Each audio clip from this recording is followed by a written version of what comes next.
hear a number of different recordings, and you will have to answer questions on what you hear. There will be time for you to read the instructions and questions, and you will have a chance to check your work. All the recordings will be played once only. The test is in 4 sections. At the end of the test, you will be given 10 minutes to transfer your answers to an answer sheet. Now turn to Section 1. Section 1. You will hear an estate agent talking to a customer who wants to rent a house.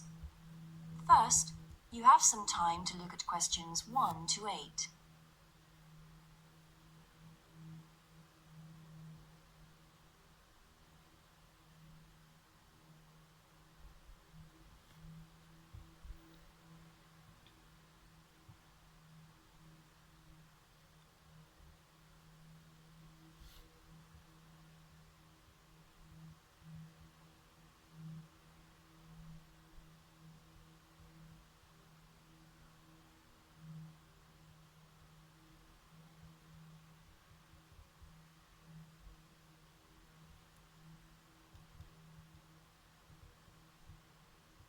You will see that there is an example that has been done for you.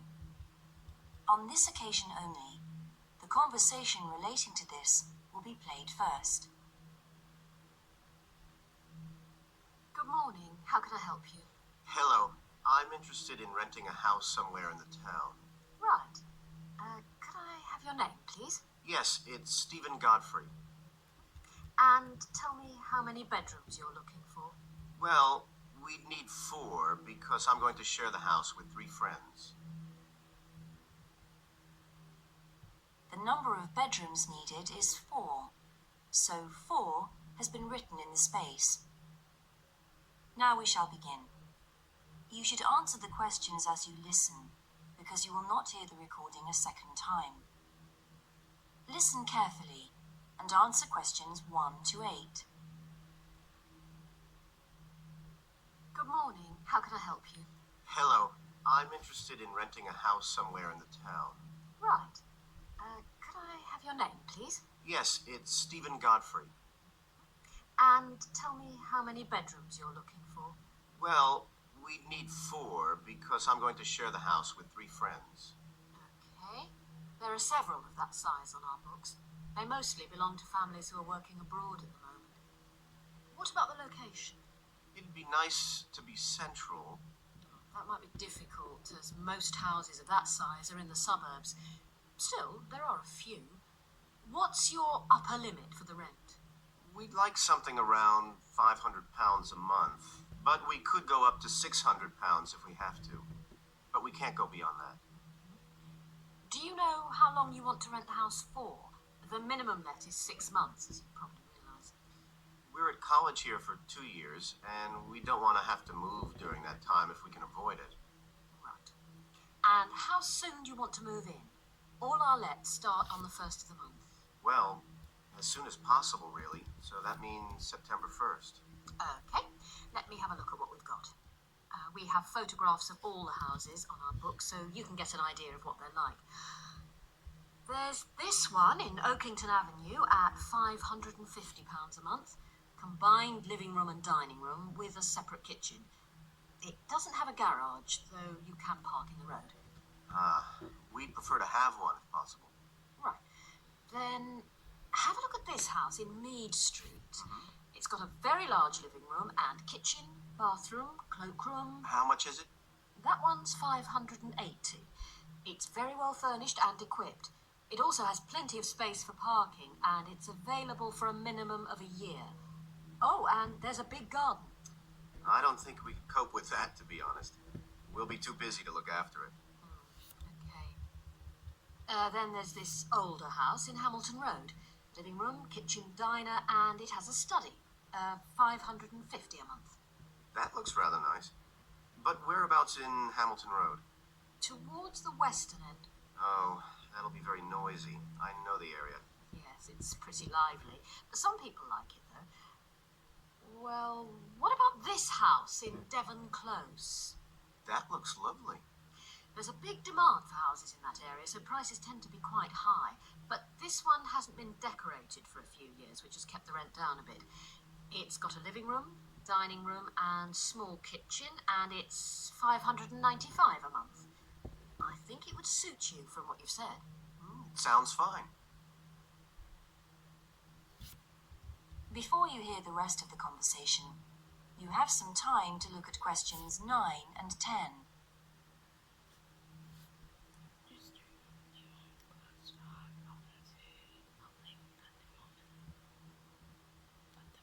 Now listen and answer questions 9 and 10. Why is that part of town so popular? Well, there's a big scheme to improve the district, and it'll soon have the best facilities for miles around. What sort of thing? There's a big sports centre under construction, which will be very impressive when it's finished. In fact, the swimming pool's already opened, ahead of schedule, and it's attracting a lot of people. What about cinemas? Are there any in the area? The only one closed down last year, and it's now in the process of being converted into a film museum. The local people are trying to get a new cinema added to the scheme. I think I heard something about a plan to replace the existing concert hall with a larger one. Ah, that's due to start next year. Well, it sounds an interesting area to live in. Could I go and see the house, please? Yes, of course. That is the end of section 1. You now have half a minute to check your answers.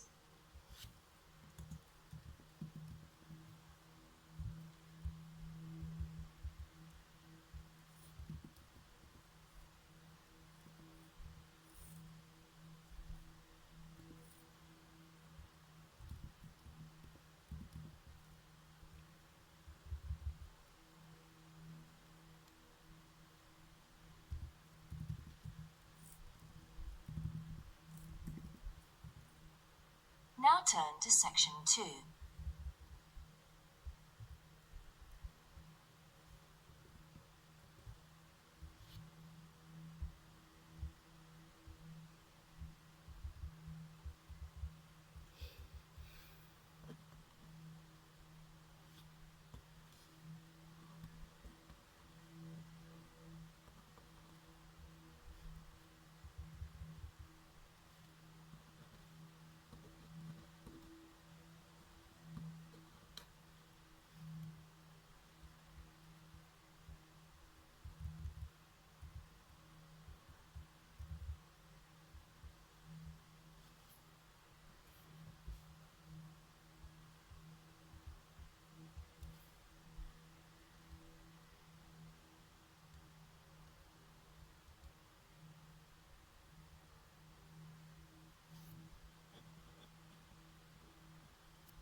Section 2.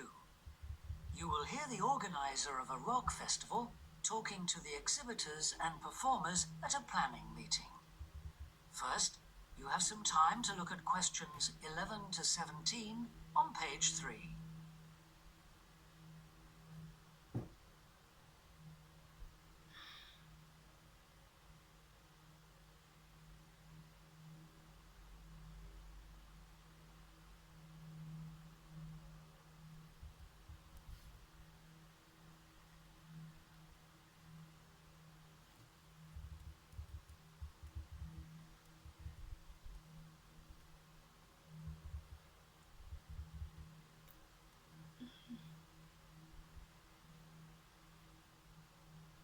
Now listen carefully and answer questions 11 to 17. Good evening, everyone. I'm glad you could all make this planning meeting for what promises to be the biggest and most colourful free rock festival ever held in the Southeast. So whether you're a performer, a craft exhibitor or an artist, we all extend a big welcome to you. Could we turn first to the plan so I can familiarise you with the layout of the site, which, as you know, is an old football stadium. We're really lucky to have so much space this year. You can see the main gate at the bottom of the plan. You found it? That's where most visitors will enter. It's also the entrance for those taking part in the craft fair. We've set the stalls just inside the gate on the left in a circle. If you walk straight ahead from the gate along the path without turning right, you'll come to some steps up to the football stadium. On the left of the steps is the fringe stage. This is for alternative artists. They include folk singers, poets and other acts which are more suited to a smaller stage. And they should also enter by the main gate. On the opposite side of the steps is a restaurant, and adjoining that is the main festival information point. Here you can get extra programs and up-to-the-minute information about events, and you can discuss any last-minute problems, although we hope everything will be running smoothly when the festival opens. Right, coming back to the plan, you go up the stairs to the stadium. The entrance for the rock bands is on the far side, and on your right is the main stage, which will have powerful illumination and amplification throughout the weekend. There will probably be TV vehicles adjacent, that's in this area only, for recording purposes. If you look at the outside of the plan, you can see a third gate for exhibitors, opening onto a side path. A little way down the path, before you get to the trees, is the building where the art exhibition's being housed. Then, finally, there's just one more building marked on your plan, quite near the main gate. It's divided into lock-up garages, so I hope you now feel quite familiar with the main festival area. Before you hear the rest of the talk, you have some time to look at questions 18 to 20 on page 4.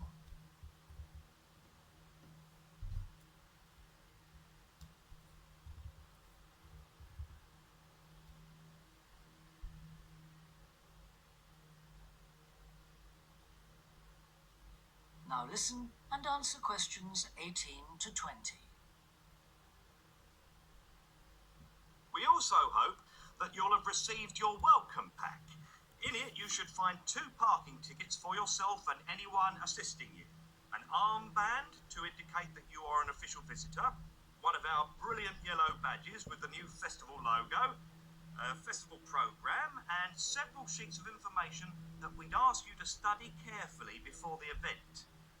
Please could you note that all setting up of stalls, displays and so on should be completed by 9:30 a.m. and that, unfortunately, we won't be able to allow any vehicles to enter the festival area after that time. Yeah, it's a big site, but even a few vehicles parked in the wrong place can block the paths. With crowds of people, and we are expecting several thousand, this can merely be a nuisance, but if there's an emergency and access for an ambulance is blocked, the situation will become not just annoying, but also dangerous. And don't forget, it could be your mother or your child who needs help. Several exhibitors and craftspeople have asked us if any provision can be made for overnight storage of tables, chairs and display items, rather than having to take them home and bring them again. We're pleased to say that a limited amount of space has been made available in the building near the main gate.